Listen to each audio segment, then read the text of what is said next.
Growler before the game, he sort of conceded that it would be tough for them, particularly as a new group of players coming to the home of the champions, that they might not have too much of the ball. But how impressed were you with what they did when they did have it? I thought they were excellent. I thought the front four were a real threat. I thought Scott was really sort of dangerous.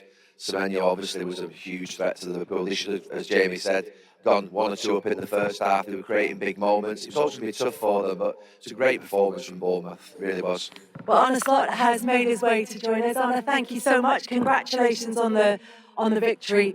We will talk about the football, but it's important that we get your thoughts on the report that Antoine Semenyo gave to the officials alleging racist abuse. What was said over on the benches? And I know you made a point of going over to speak to Semenyo at the end of the game. Yeah. No, I think the club made a clear statement. We don't want this in football. We don't want this in the stadium to happen. But especially not at Anfield. So we should talk about that. We should talk about maybe that for a long time, because it's unacceptable that something happens like this in a stadium, let alone at Anfield. And that unfortunately gets the shine of it. I don't know if that's really good English, but because our fans were unbelievable when you talk about the tribute for Diogo. So, but what happened over there is definitely, I didn't hear it. I only can say that this should definitely not happen in the stadium. And the club, as you say, have put out a statement saying that they condemn abuse in any form. And I know that it's with the police, so there's a limit to what can now be said. As you said, that we could have been talking about a fantastic game, and we will talk about what was a fantastic game. You take all 3 points from it. Were you happy with everything that you saw out there? I think it was a great game to watch, and this is why this is what football makes so great. 3 parties involved that wanted to play a very nice game. Us, Bournemouth, and the referee. So high tempo, no time wasting, no diving, just keep on playing. This is what football makes so nice. 2-0 up, going 2-2. Because they just kept on going after 2-0 down. It's a big compliment for them, not to give up, but just keep on fighting. And then we did the same after we conceded the 2-2. And not only we, our fans were at that moment of time. And even before the game, when during the You Never Walk Alone in the tribute for Diogo, the banner they had, altogether it should be about that. But the game of football was also impressive in my opinion. Yeah, very impressive game of football. Was you always convinced that Liverpool were going to take 3 points from that game? No, because we played them last season here when we were 3-0 up, they just kept on going. They were in every stat, very running stat, very high last season. And you could see today again, we by the way as well, but you could see today again how fit this team we faced was and never gave up. Because you can talk about rest defense, but I think the moment we lost the ball in both situations, the rest defense was in order. But the pace they have, the tempo they sprinted all the way, it was a 4-4-2 I think on this side. That's also credits to them. But like I said, they faced a team that's really fit as well. And never gives up. We've lost many players during the summer, but we didn't lose our mentality. I'm really interested in that point, because I've heard you make it in almost every interview that you've given, because you're asked so often about the players who come in, but you're always at pains to emphasise the players who've gone over the summer. Not always, because it's only the second day I'm an interview, I think. But yeah, everybody's asking me the same question. Yeah, you have a lot of new players. Yeah. Reality is we've lost a lot of players as well. I think we've lost more than we got. But it's normal if you bring such talented players in.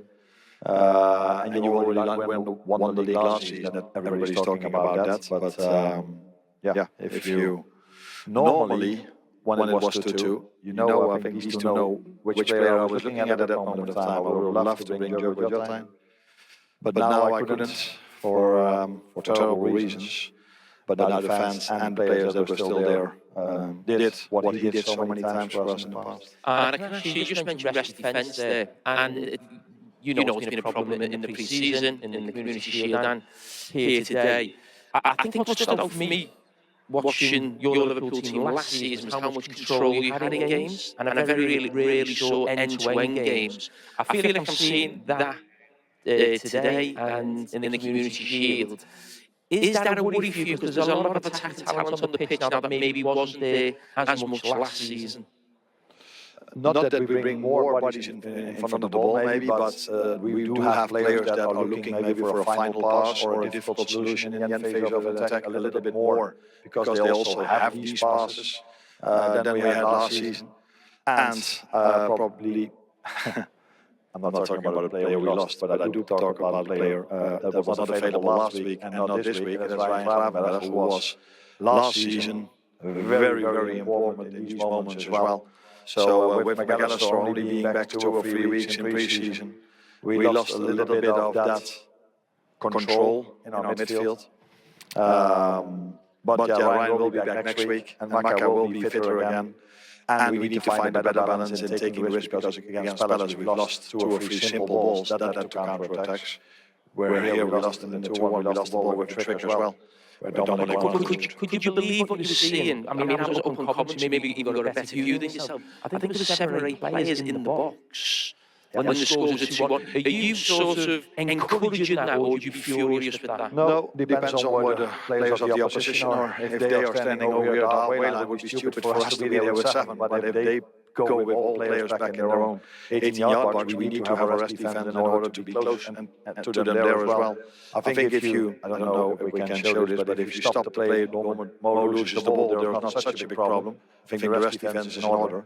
But then they just came with 3 or 4 out of nowhere, out of their own 18-yard box. And we've got it for you. Yeah. So if you look at this one now, if you stop it, stop. You can stop it. A little bit earlier. Take it back. Yeah. But as we're 2 defensive players, 2 full-backs.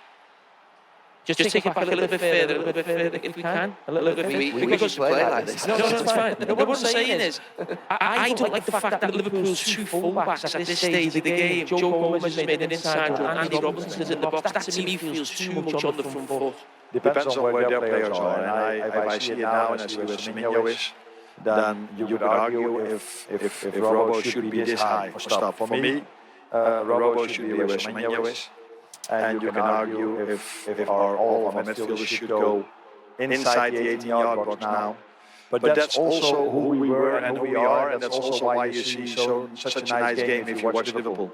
Because we are not going to go to a low block and defense stop. You see, we are in 2-3-1 behind the ball. And you see players from us sprinting back as well. But it's give credit to Semenyo. Can I just say that worries me a little bit? What? When you say that's the team that we are, with so many bodies going forward. Am I allowed to say that? Sorry. No, you're allowed. But then you need to support a team that's going to play with 11 players in their own box. I prefer to see this. But I prefer even more to see not the counter-attack. That I agree on. But I like it that our players like to play football. And I think last season we were a joy to watch, like for example, Paris Saint-Germain, who do similar things like this. And to be honest with you, I think it's a breath of fresh air in the sense of how I see the game should be played. It's how we used to play. I quite often last year said that football was becoming quite formulaic, where players weren't free, felt like they were being sort of like coached like robots. You must pass it here, you must pass it. So when I see that tonight, I feel like that's really exciting. Obviously, sometimes you will concede goals doing that. Is this how you're going to play for the rest of the season? Because I think that it's going to be thrilling to watch Liverpool if it is. Yeah, we will try. Although we want to do better in the transition moments, of course. But it's also then, if Mo would have had a shot on goal that went over or a corner kick, it's not a problem. So where do you lose a ball is crucial as well. The moment how Dominic Szoboszlai lost the ball with a trick, that is not smart in that moment of time. But we will fine-tune even more these counter-attacks, hopefully, but we will work on that definitely. But we do want to stay the team that is a joy to watch offensively. And we're not a team, we're 2-0 up, we're going to go with 10 men in our own box. That's not who we are. You substituted both fullbacks, Kerkez and Frimpong. What was you just thinking behind that at that moment in the game? I'm looking for the English word, but that wasn't out of luxury. That was because Jeremy Frimpong felt his hamstring at half-time and made a lot of sprints. He did quite well, wasn't he? He was doing quite well, but the other fullback, Conor Bradley, is already injured with hamstring injury, so you don't want to take the risk of another fullback, lose another fullback. Then you could argue, why don't you play Joe Gomez there? But I just said he only had 2 sessions in pre-season. So he wasn't able to play half an hour, so we started with Wata and our left fullback, Milos Kerkez, is a player that I think the fans like, because in every duel he goes all in. But when you have a yellow card already and you play Semenyo, that's kind of a risk. Yeah. And if you have Robertson as a backup, then that was the reason for those two. When Hugo Ekitike came later in pre-season, has to adapt from. I think I can say that Liverpool is a bit better club than Frankfurt, and the league is probably more intense as well. So for him to be able to play 70 is already a big bonus after being 2 or 3 weeks here. So yeah, that's where we are at the moment, because we lost some players. So does that mean there's more to come in the transfer window? I'm not saying we need more. I'm only saying that everybody's only talking they added. No, we didn't add. Till now we only replaced. And you never know what's going to happen. When we do already sign one with Leone. So that's a good thing.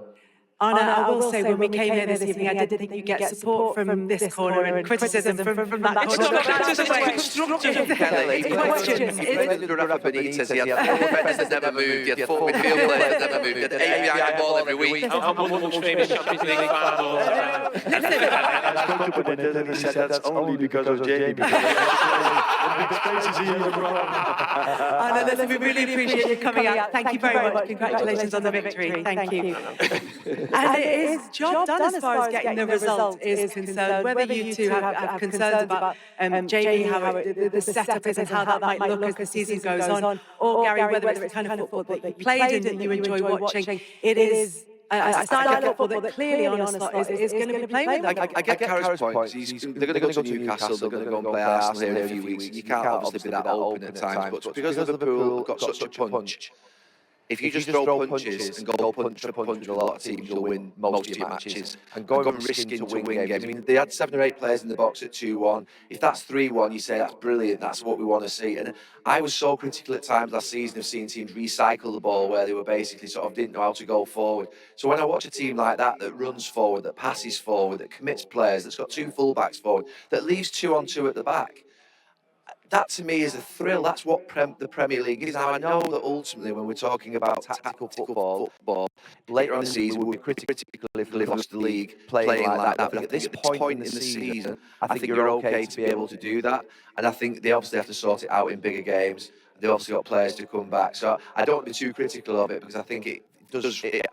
I reminisce and think that that's how we would play. We would commit, we would risk, we would try and thrill at all times in the game and score more goals. At 2-1, you don't sit back.